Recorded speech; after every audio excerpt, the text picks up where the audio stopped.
ياسمين شريف أهلا وسهلا بك على شاشة العربية. Welcome Yasmine Sharif. أهلا وسهلا. السلام عليكم. شكرا كثير. No, I must you. tell the viewers that you are from Egyptian roots, but you were born in Sweden, and hence we have to speak in English. Yasmine, you are the director of the United Nations Global Fund for Education Cannot Wait. I'd like to start by asking you about the state of New York, where you live and work, like me, who are starting education again back on Monday, the 28th, and it will be a hybrid type. Many parents, mothers, fathers, like yourself, around the world are wrestling with the decision to send their children to school or not to send them to school in the face of this pandemic of COVID-19. What is your advice to them? You are a renowned educator in this field. What would you tell parents and fathers who are mothers who are thinking about this day and night? Thank you. Well, I think and I believe that one should always take the directives of the health authorities.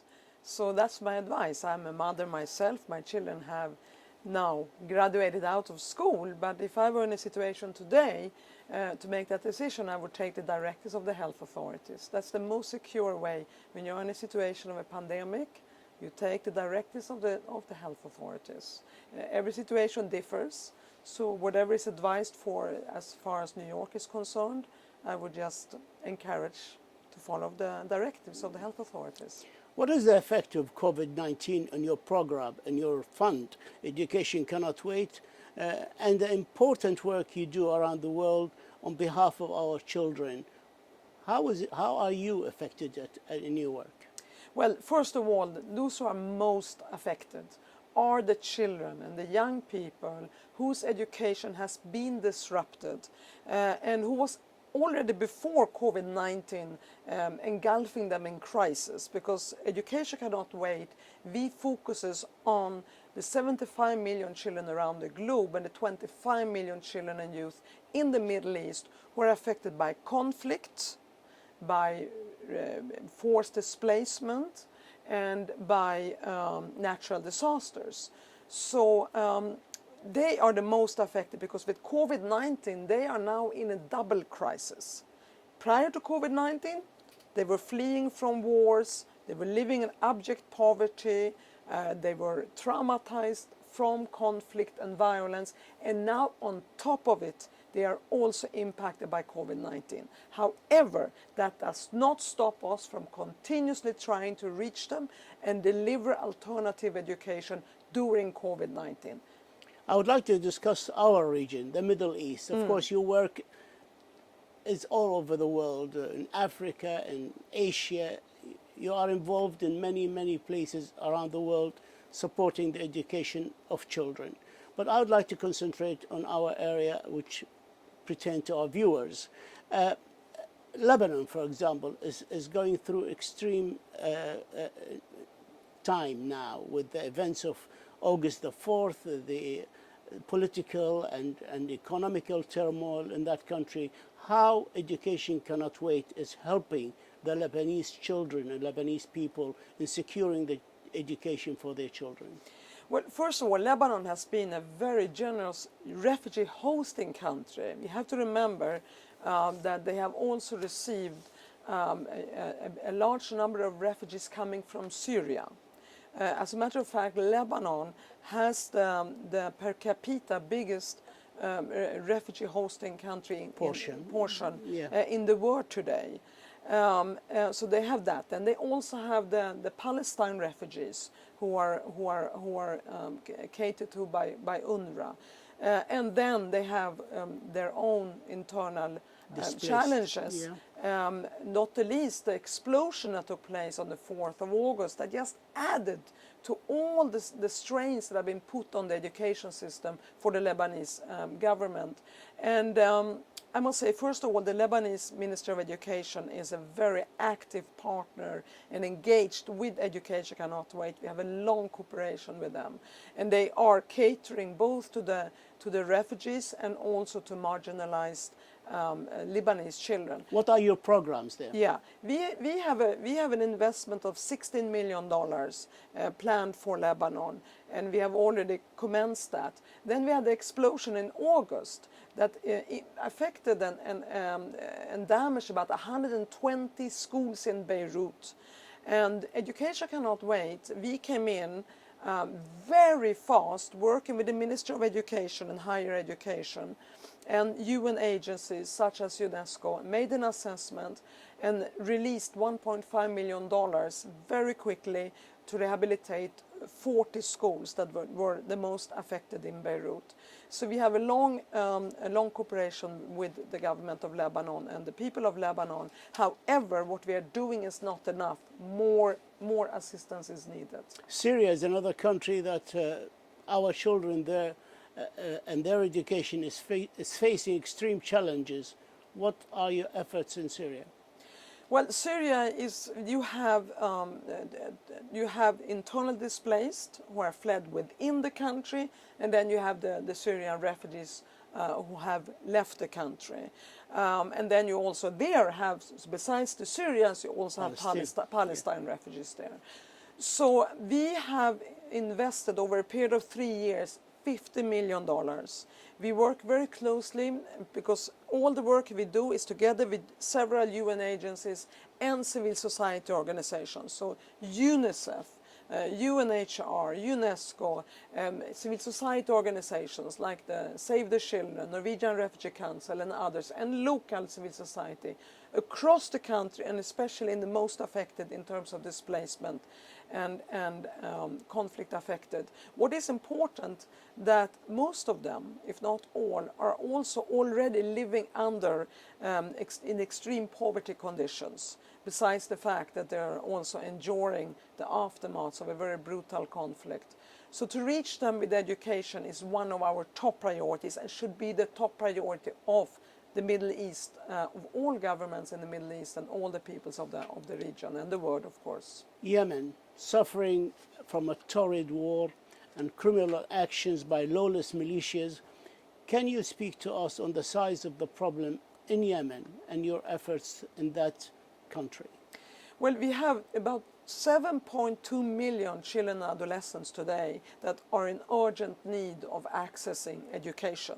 And again, you see multiple problems and challenges for the children of Yemen because their education has been disrupted.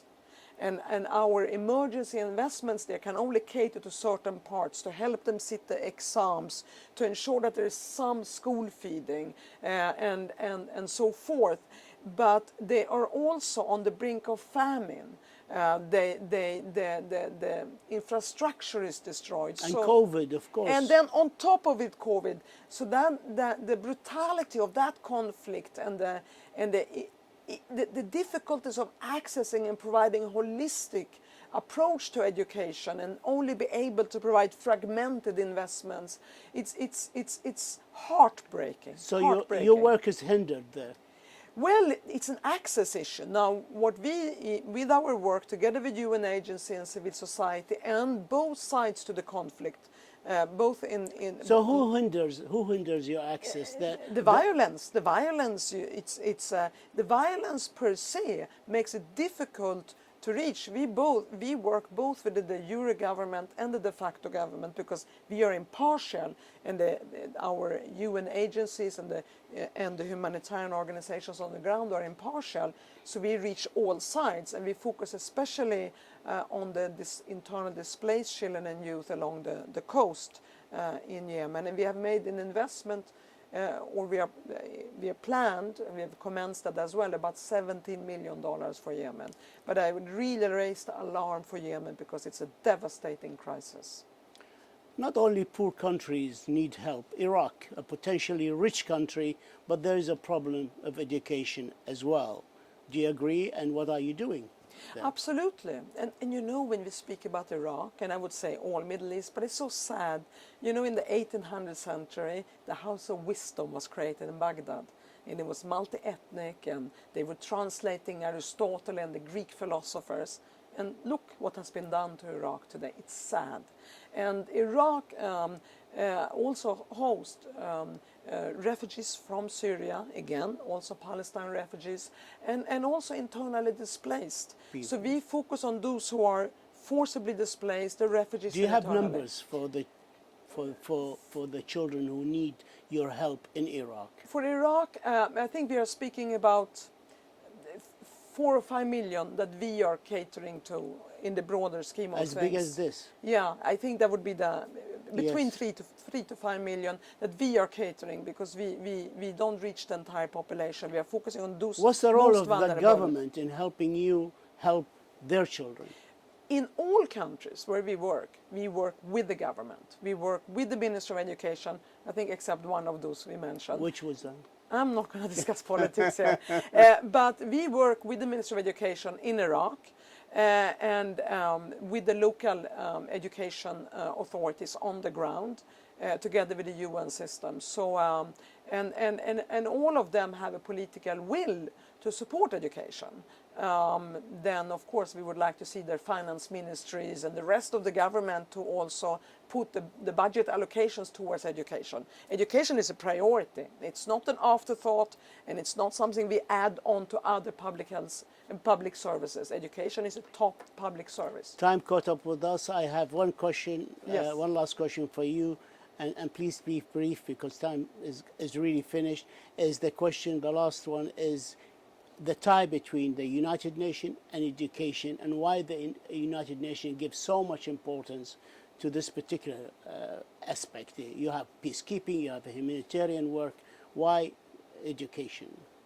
Well, first of all, education is how we invest in humanity, and I realize we have spoken a lot, but let me also send a reminder to the children of Gaza, who are also now in a mental health crisis as a result of their situation, and we are also investing in their education, working closely with UNRWA.